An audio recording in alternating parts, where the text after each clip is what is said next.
अफीम का जो नशा है ये 5-7 साल के अंदर परिवार को खत्म कर देता है, लेकिन ये फ्री का जो नशा है ये आने वाली पीढ़ी को बर्बाद कर देगा। और ये कब तक? नरेंद्र मोदी चीख चीख करके कहता है इस देश के 80 करोड़ लोगों को मैं फ्री में खिला रहा हूं। लेकिन आप लोगों ने कभी सोचा है कि जिस दिन 80 करोड़ लोगों को खिलाना बंद कर देगा फिर क्या होगा? जिस दिन बंद कर देगा उस दिन चाहे 80 करोड़ लोगों के मुंह पे हंडी बांध देना, चाहे पीछे झाड़ू बांध देना। आप तो बहुत बड़े बुद्धिस्ट हो जो बताते हो कि उस काल के अंदर क्या होता था, कहां से बाबा साहब तुम्हें निकाल करके लेकर के आए, वहीं पे लेकर के जाने की तैयारी ये भारतीय।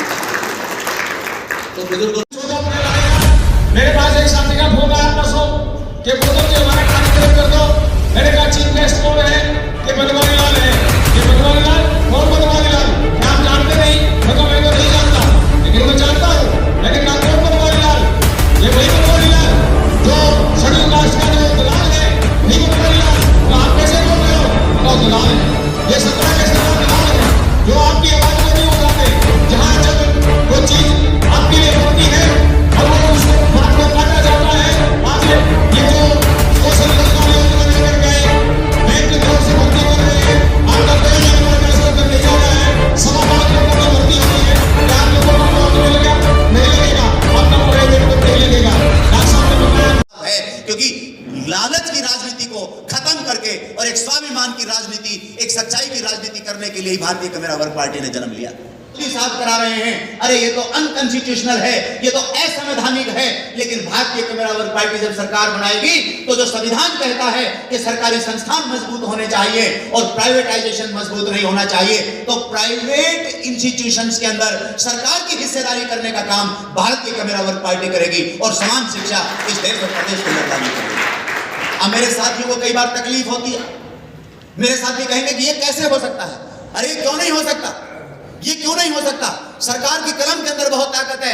आप सरकार को बनाओ, आप जिस बात से डरते हो बस उस डर को निकाल दो। आप सरकार को बनाओ, सरकार की कलम के अंदर बहुत ताकत होती है।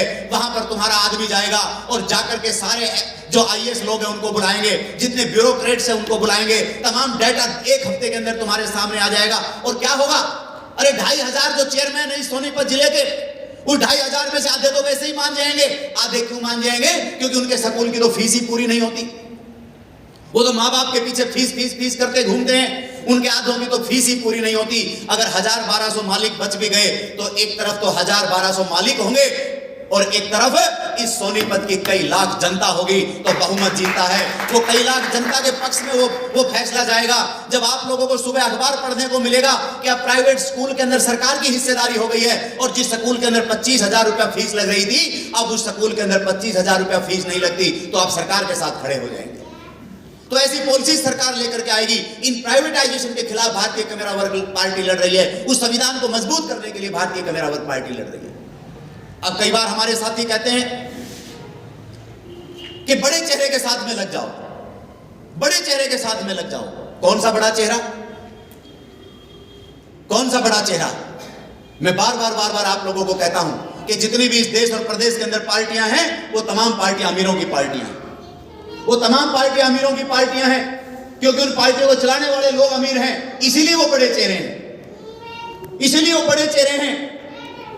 वो बड़ी पार्टियां, वो अमीरों की पार्टियां, उनको चलाने वाले लोग अमीर हैं। उन पार्टियों से चुनाव लड़ने वाले लोग अमीर होते हैं और तो उन पार्टियों के अंदर वोट मांगने वाले लोग अमीर होते हैं। गरीब तो उन अमीर पार्टियों के अंदर सिर्फ एक काम करता है कि गरीब उन अमीर पार्टियों के अंदर वोट डालने का काम करता है। और असली बात तो तब शुरू होती है। समान शिक्षा कैसे भारतीय कम्युनिस्ट वर्ग पार्टी देगी? जाकर के अपने गली मोहल्लों के अंदर आप बता देना, अपनी गली मोहल्लों के अंदर जाकर के बता देना कि भारतीय कम्युनिस्ट वर्ग पार्टी समान शिक्षा कैसे देगी। मेरे बुजुर्गों, नौजवान साथियों, बहुत बहुत धन्यवाद। मेरे बुजुर्गों, नौजवान साथियों, भारतीय कम्युनिस्ट वर्ग पार्टी की सरकार बनाओ। और कैसे बनेगी वो मैं आप एक व्यक्ति के पास जाकर के मैंने चर्चा की है। हाँ, जो चर्चा मैंने आप लोगों से की है वो करना तो पड़ेगा, बगैर करे कोई काम नहीं होता, वो करना तो पड़ेगा। लेकिन अगर ईमानदारी से जो प्रोग्राम भारतीय कम्युनिस्ट वर्ग पार्टी ने बढ़ाया है, आप अगर 50% भी उस प्रोग्राम के अंदर अगर थोड़ा सा दुख तकलीफ को सहन करके अगर चलने में कामयाब हो गए तो निश्चित तौर पर सरकार बनेगी। और अगर सरकार बनेगी तो भारतीय कम्युनिस्ट वर्ग पार्टी समान शिक्षा कैसे देगी, ये फार्मूला मैं आप लोगों को दे रहा हूं, जाकर के अपनी गली मोहल्ले के अंदर बता देना। दूसरी पार्टियों के नेताओं को भी आप सुनेंगे, पता नहीं क्या क्या नाम सना वो लोग झूठ बोलते हैं।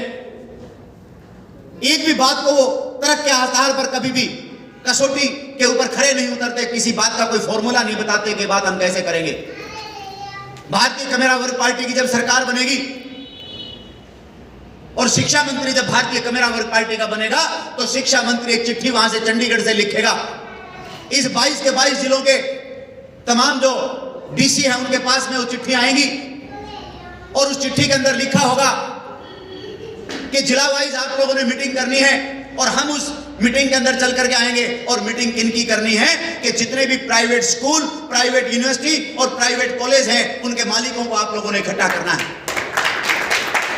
इस बात को जरा ध्यान से सुनना कि मान लीजिए सोनीपत जिले की मीटिंग है और सोनीपत जिले के अंदर जितने भी प्राइवेट स्कूल, कॉलेज और यूनिवर्सिटी हैं उनके मालिकों को बुलाया जाएगा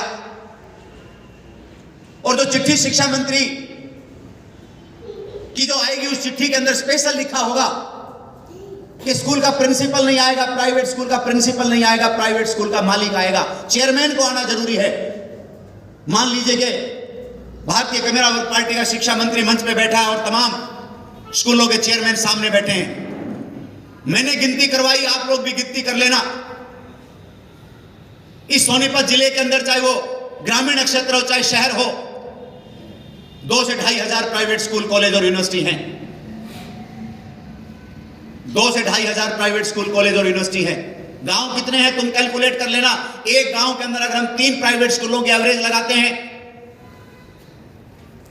और शहर के अंदर हम उतने कोई डबल कर लेते हैं, एमएलए बैठ करके उस चंडीगढ़ विधानसभा के अंदर प्रोग्राम बनाते हैं कि ये लोग और कैसे गरीब हो, ये लोग और कैसे गरीब हो, इनके बच्चों की शिक्षा कैसे महंगी की जाए, इनके रोजगार को कैसे प्राइवेट किया जाए, इनके रोजगार को कैसे छीना जाए, इनके लिए कैसे तेल डीजल पेट्रोल महंगा किया जाए, इनके लिए कैसे कॉपी किताब महंगी की जाए और इनको महंगा करके मोहताज किया जाए ताकि फ्री के टुकड़ों के ऊपर पलने के लिए मजबूर हो जाएं। और जब फ्री के 5-5 किलो अनाज के ऊपर तुम लोग पलने के लिए मजबूर हो जाओगे तो 5 साल तक जो नेता कभी तुम्हारे बीच में नहीं आएगा, वो 5 साल में जब चुनाव होगा तब आएगा, हालात खुद पैदा करेगा और अपने द्वारा पैदा किए हुए हालात के मुताबिक भाषण देगा और उस भाषण के अंदर तुम फंसोगे और फिर वोट दे दोगे। गरीब वोट दे देगा, अमीर एमएलए बन जाएगा, अमीर सरकार बनाएगा, फिर वो अमीर तुम्हें गरीब करने की प्लानिंग बनाएगा, तुम फिर गरीब बनोगे और फिर वोट दे दोगे। ये जो चक्कर चलता आ रहा है, इस चक्कर को तोड़ने के लिए भारतीय कमेरा वर्ग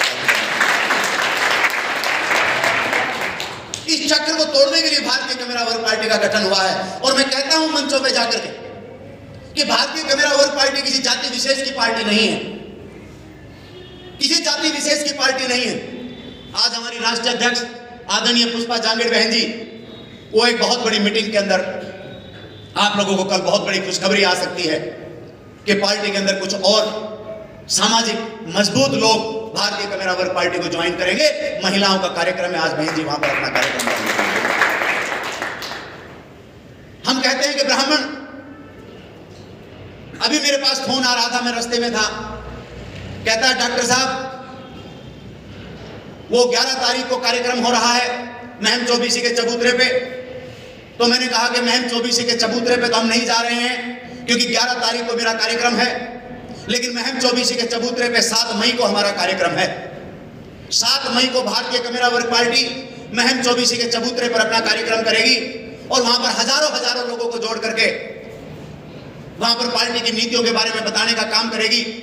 बोला नहीं, वहां पर सुधराज क्रांति हो रही है, वहां पर सुधराज क्रांति हो रही है। मैंने कहा आप लोगों को थोड़ा सा अपना विजन बड़ा करना पड़ेगा कि जिस जात के ऊपर आप लोग हमला करते हो, जिस मनुवाद के ऊपर आप हमला करते हो, उसका षड्यंत्र क्या है, वो क्या करता है, तुम्हें क्या दिखता है, तुम्हें क्या करना चाहिए, तुम्हें कैसे पथ भ्रष्ट करना है, तुम्हें कैसे अपने रास्ते से डाइवर्ट करना है, ये उसकी प्लानिंग में बहुत अच्छे से है।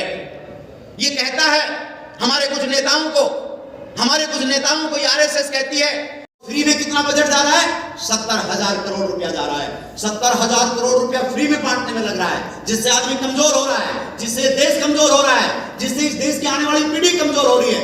आप नशे की बात करते हो ना, अगर एक घर के अंदर एक कमाने वाला अगर नशा करने लग जाता है, एक कमाने वाला अगर दारू पीता है, अफीम खाता है, गांजा खाता है, तो आने वाले 5-7 साल के अंदर उसका परिवार बर्बाद हो जाता है। गलत तो नहीं कह रहा? ये जो दारू और